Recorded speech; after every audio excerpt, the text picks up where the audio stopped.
Call to order this evening's meeting, Thursday, April 3rd, of the Sebastian City Planning and Zoning Commission.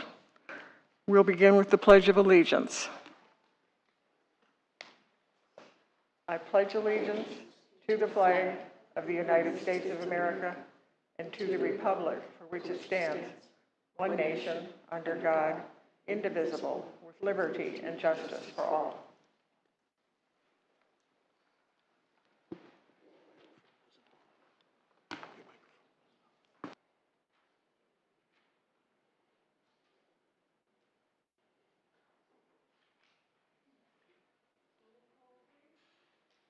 Mr. Roberts? Present. Ms. Matthews is excused tonight. Chairman Cottenberg? Chairman Cottenberg? Here. Thank you. Mr. Carter is excused tonight. Ms. LaRusso? Here. Thank you. Mr. Reno? Here. Ms. Battles? Here. Thank you. Ms. Kitchen is excused tonight, and Ms. Giese? Thank you. If it turns red, it's on. Thank you.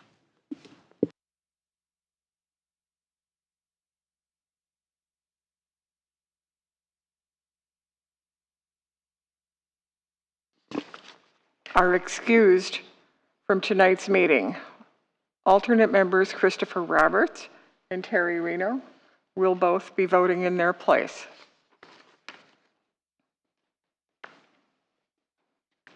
The first order of business is approval of the minutes from our last meeting. I think you've all had an opportunity to review them. I move to approve the minutes. I'll second. All in favor signify by saying aye. Aye. Aye. Any opposed? Seeing none, the minutes are approved as submitted.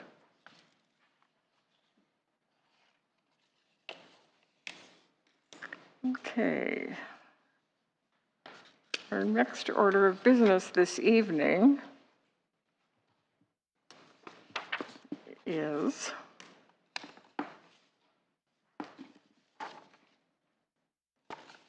excuse me.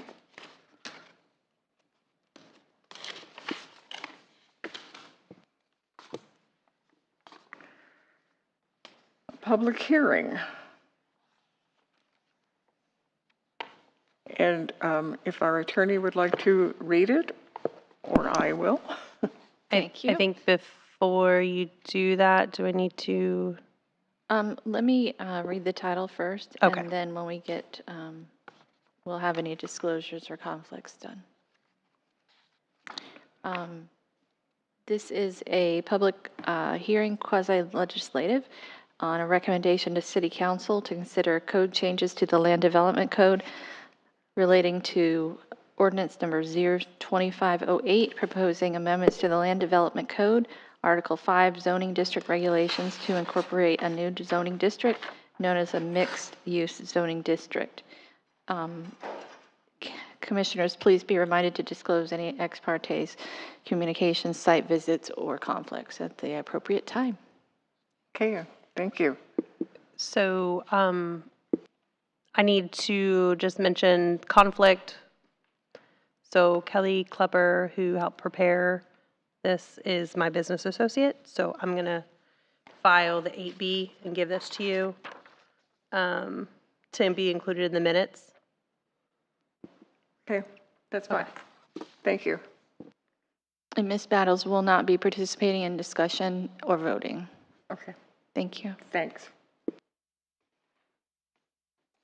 Okay, I would like to note that public input is permitted at the appropriate time, and we do have a time limit of 5 minutes on any public input. If we could have a presentation now. Thank you, Commission. So what you have presented before you tonight is about 12 months worth of work in as far as crafting a new proposed zoning classification called mixed use.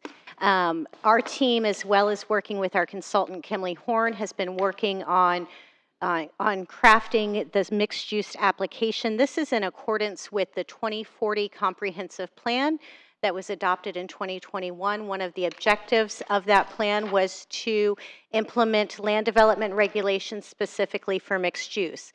So what you have before you tonight is a proposed mixed-use zoning classification, and we have broken it down into 3 separate segments based on acreage of potential different zones. So I think one is 5 to 20. I'll let our consultant go into all of the details of all of those different zoning classifications, and I'd be happy to answer any questions that you might have.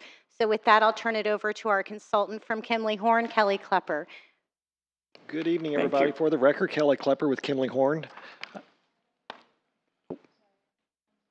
Keep going or no? Okay.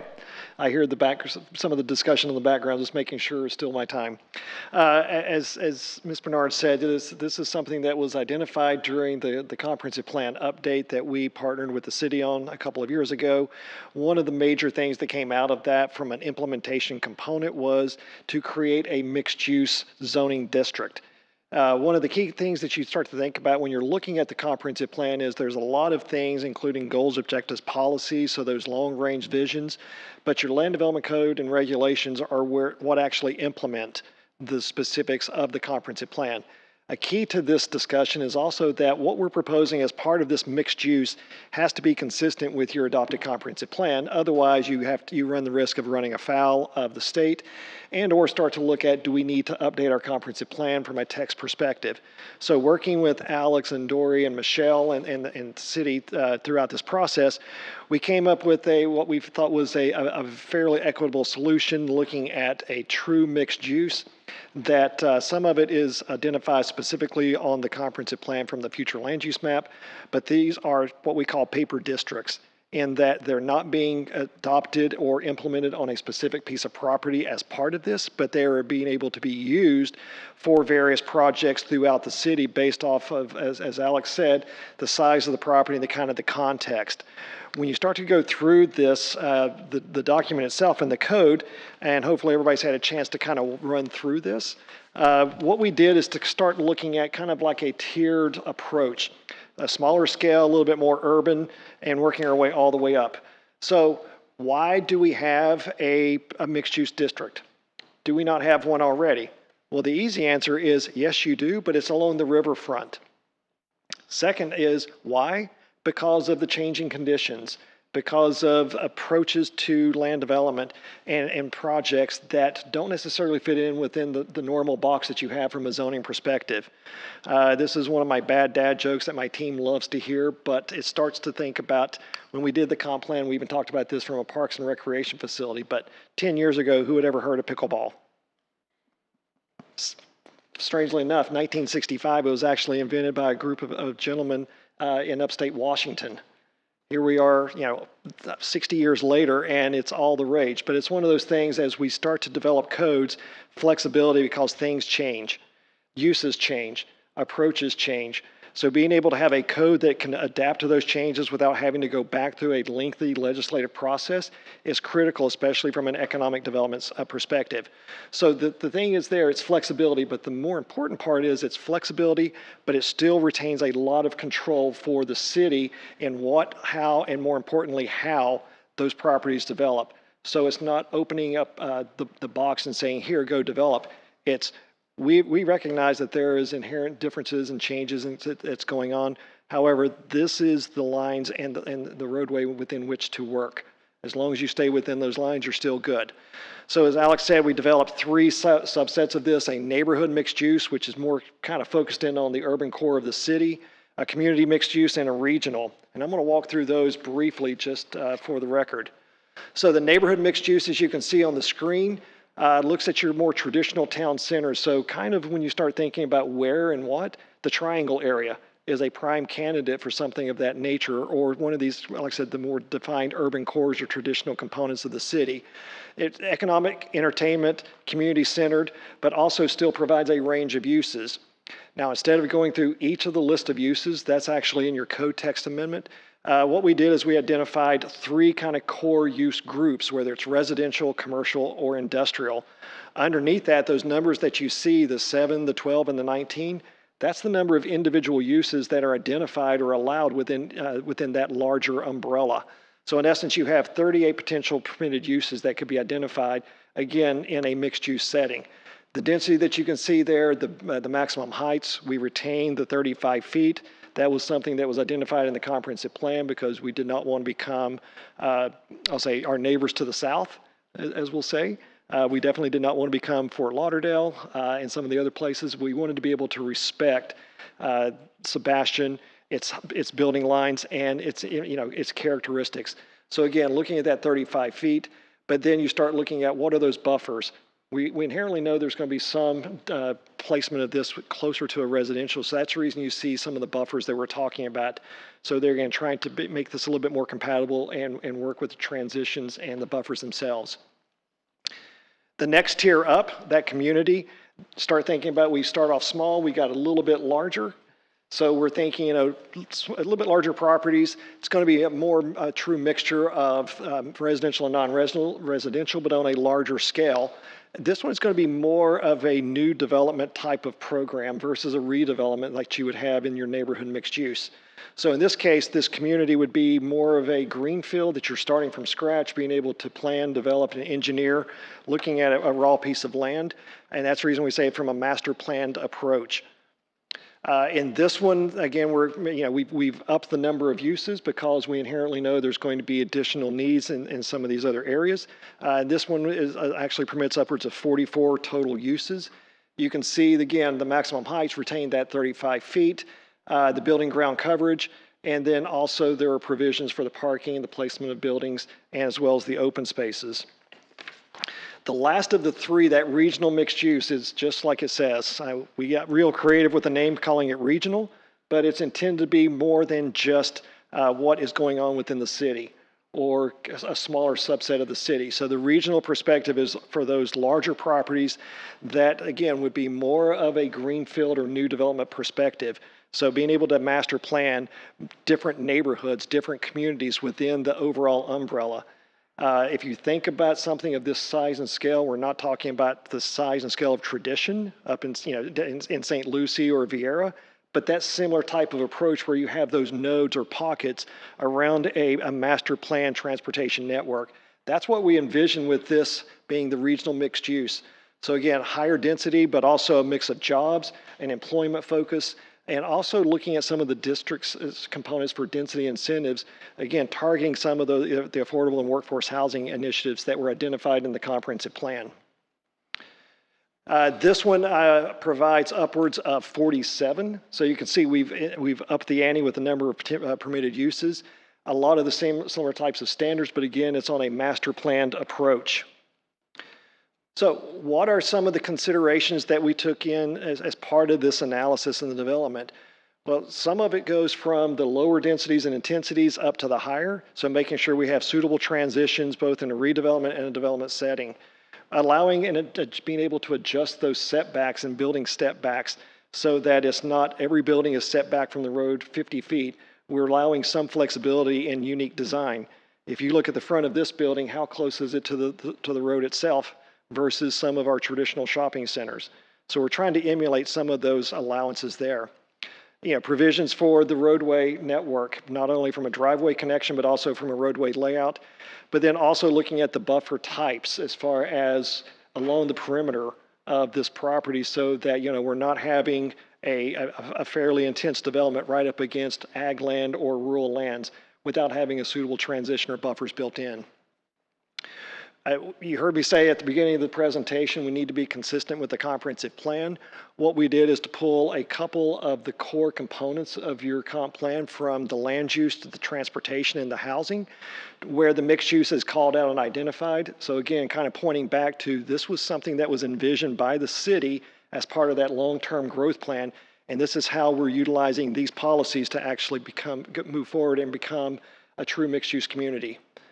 When you look at the map, and this is something that Alex and I were just talking about a little bit as well, one, you'll see that there is an area of pink, and it's kind of around that triangle area, but you'll see that there's really no other pinks on there. And that's where we talk about the paper district and the fact that somebody's going to need to be able to identify and do a map amendment to this, the analysis that goes with it, and then apply the zoning standards consistent with whether it's a neighborhood, a community, or that regional mixed use. Oops. And with that, I'm happy to answer any questions you may have. Okay. Do we have any questions from any of our committee members? Ms. Geezy? No? Chris? No? I have one. I don't know if Alex or you would be able to. We've annexed in some parcels that were going to be for residential. Could they come back and change to the mixed use? So it is my understanding that those annexed parcels already have a future land use designation as mixed use. So this would be the zoning component that kind of aligns with that. Mr. Rayo? Okay. I have one question. In the consideration for residential in all of the areas, I noted that we don't have a specific mention for congregate use, and I think that might be one of those pickleball things that congregate use is not the same as multifamily, and it's not the same as assisted living. It's kind of a hybrid, and it's been done all over the country and in many parts of Florida already for quite some time, but I'm curious as to why that wasn't mentioned. And Ms. Kattenberg, just to, if I heard you correctly, you're asking about congregate care facilities, or did I mishear you? No, congregate, well, I don't know. Some people call them congregate care, but they're not really care facilities because the people who live there must be able to live independently. Mm-hmm.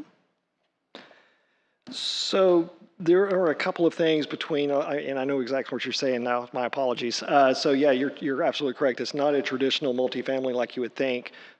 You can use it under that broad use group of residential because it does allow for provisions that are of like mind or like types of uses. Also within the conditional uses section, there's additional residential / I'm not going to say the ALF, but the ALF, the ILF, the group homes, and some of those other items that are listed there. But that's one of those, if you wanted to make the recommendation, I mean, this is definitely the time and the place to say, can we move these items from the conditional list and put them as the permitted? Okay. And my concern was that if it's, I would like to make it easier for people in the future to be able to determine whether, and for the staff as well as for owners of property to determine whether a specific property might qualify for certain uses. And if you don't call it a bicycle, it may be a motorcycle, if you know what I mean. Absolutely, absolutely. We can definitely get that. Okay. I don't think I have any other questions specifically regarding this. I'm happy to see that we are attempting to bring our zoning in compliance with our comp plan.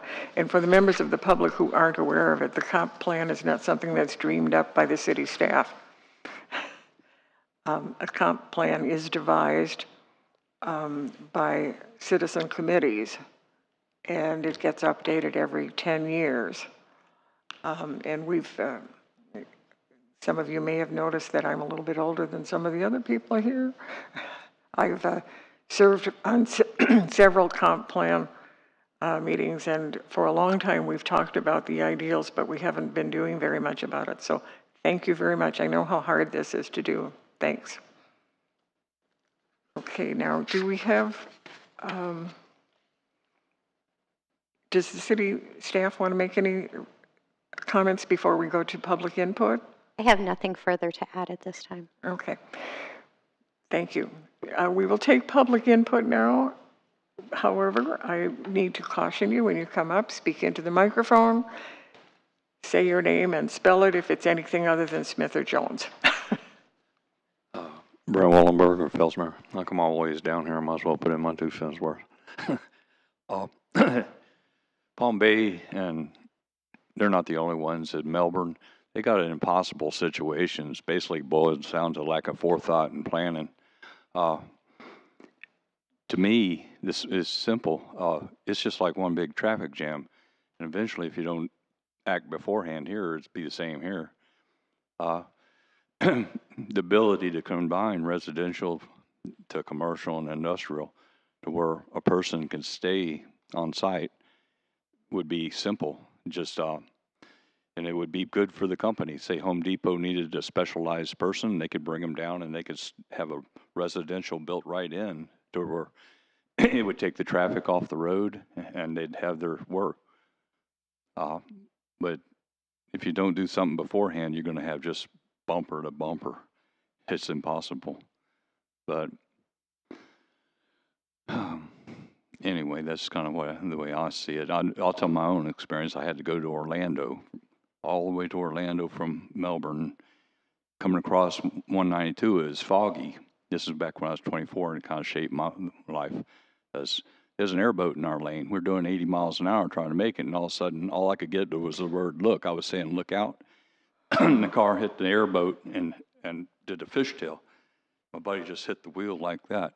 And I thought about it. There's no way I could have survived that crap. And so I moved as close to the job, wherever it was. And it's the same with other people. People dying on the road all the time. And if they had a place where they could stay at their work, they'd be more productive. Women could have their children there where they could watch after them. But it would be so simple, a simple fix for a problem. Thank you. Thank you. Any other comments from the public? Do we have anybody on Zoom who wants to make a comment? No one has raised their hands at this time. Thank you. Any final comments from the city staff? I'm just very excited to see mixed use come to life. I think that it really sets Sebastian up for a very well-planned future, and that's all I have to add. Okay. I'm going to make one more comment, and that is that everything new is old. Okay?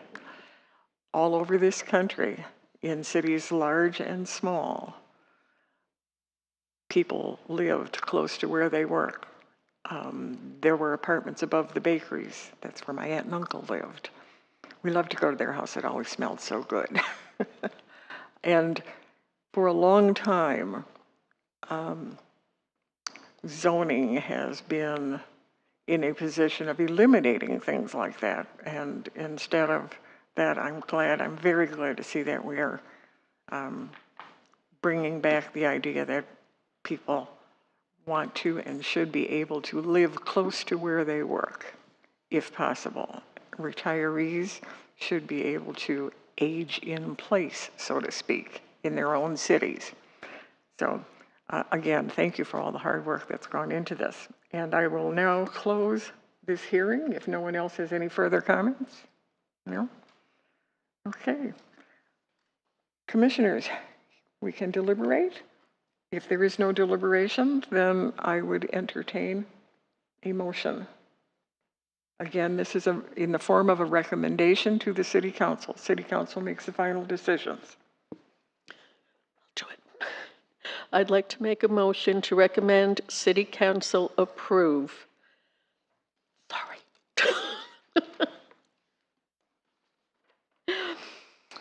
Approve ordinance 02508 proposing to amend Land Development Code Article 5 zoning district regulations to incorporate a new zoning district known as mixed-use zoning district, and if congregate could be included in that. Do we have a second for that? Second. We have a motion and a second, and we'd like a roll call vote, please. Ms. Cottenberg, Yes. Mr. Roberts, Yes. Mr. Reno, Ms. Giese, Yes. and Ms. LaRusso. Yes. Motion carries. Thank you. Okay, thank you. Thank you all.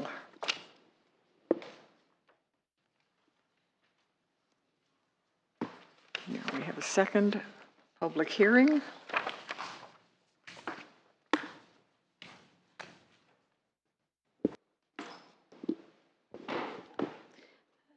This is a public hearing, quasi-legislative recommendation to City Council regarding land development code amendments to make a recommendation to the City Council regarding Ordinance 02510, proposing amending the Land Development Code Article 7, General Regulations relating to home occupational licenses by amending language relating to home-based businesses. Thank you. Okay. And again, do we have an applicant presentation or our staff? This is a staff presentation. Okay. So it has come to staff's attention that what is currently in our land development code in regards to home-based occupational licenses, or they used to be called occupational licenses. The state legislature in 2021 enacted some legislation that changed the way local governments are to regulate home-based businesses. And so what is currently in our code is in conflict with state legislation. So what is being proposed before you tonight would bring the city of Sebastian in compliance with the way the state regs are written. With that, so you'll see there's a strike through and underline format as part of your packets, and you'll see that everywhere that it said home occupational license, it now says home-based business. And the proposed language in here is in compliance with state regulations. I'd be more than happy to answer any questions that you might have in regards to this. Okay, thank you.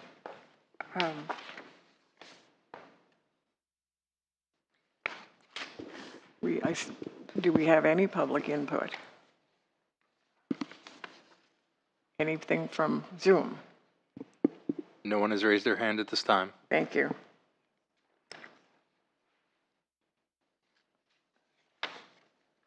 Any questions or deliberation from members of the committee?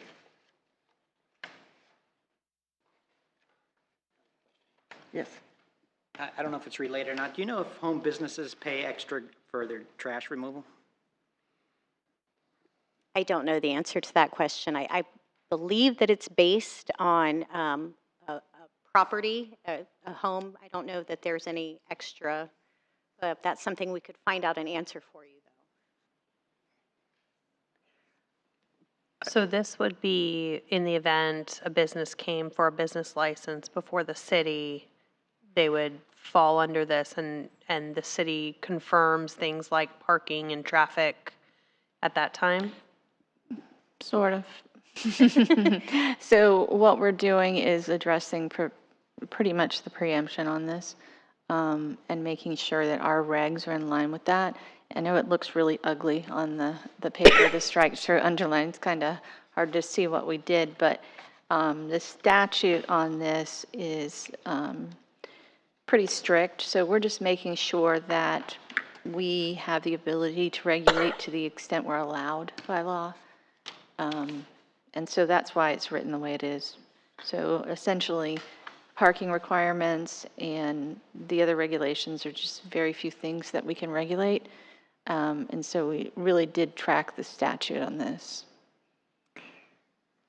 And basically, it goes by the zoning district that it's in, obviously, and it just has to meet the zoning requirements for residential use, and we really can't prohibit these. We just have to, it's kind of like other things. I don't want to say it out loud, but other things we regulate that we're limited when there's a, statutory preemption. Thank you. Did I read it correctly that the home-based business can now have clients come to their house? Yeah, Correct. yep, that's what the. And heavy equipment can be parked on their property? Yeah, the statute on this, I don't have it in front of me, but it definitely said that. And we can't prohibit it. We actually have to allow it.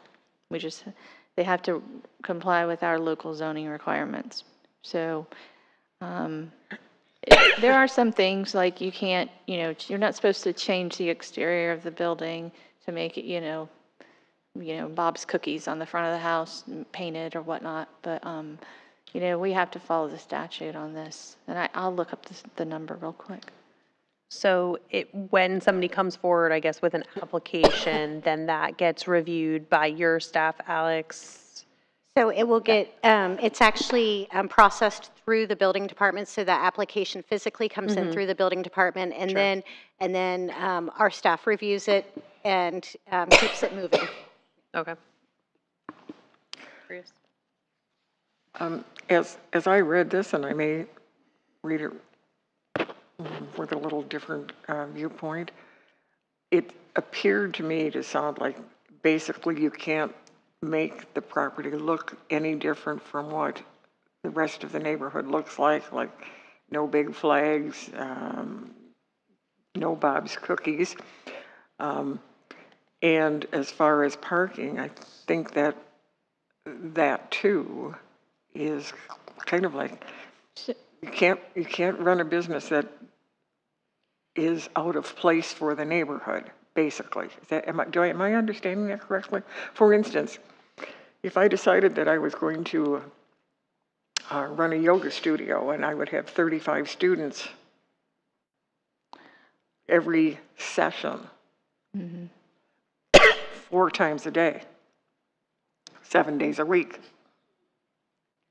that would be out of context with my neighborhood. Well, let's not get into that because we don't want to give any ideas. We'll do what we need to do to enforce it to the extent we can, and code enforcement will be responsible for that, just like any others. And so what happened was there was a bill, 403, home-based businesses, and it is requiring that, the home-based business be secondary to the property, residential, and if it starts taking away from the character, then it'll run afoul of the regulations. And, but there is the potential for liability to the city under this if we don't follow the regulations that the state has sent down on this.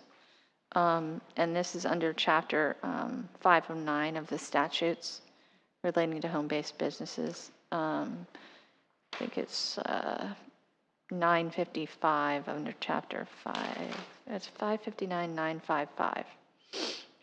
If any of you wanted to take a look at it later, it'll be provided in the packet for council.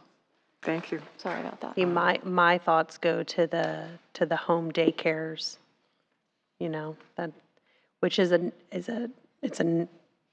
nice to have daycares in the home, but to your point, there's a lot of traffic. I don't know how that falls in this code, but. And I guess it's going to fall on, as I read this, we can't legislate against home-based businesses. Yeah.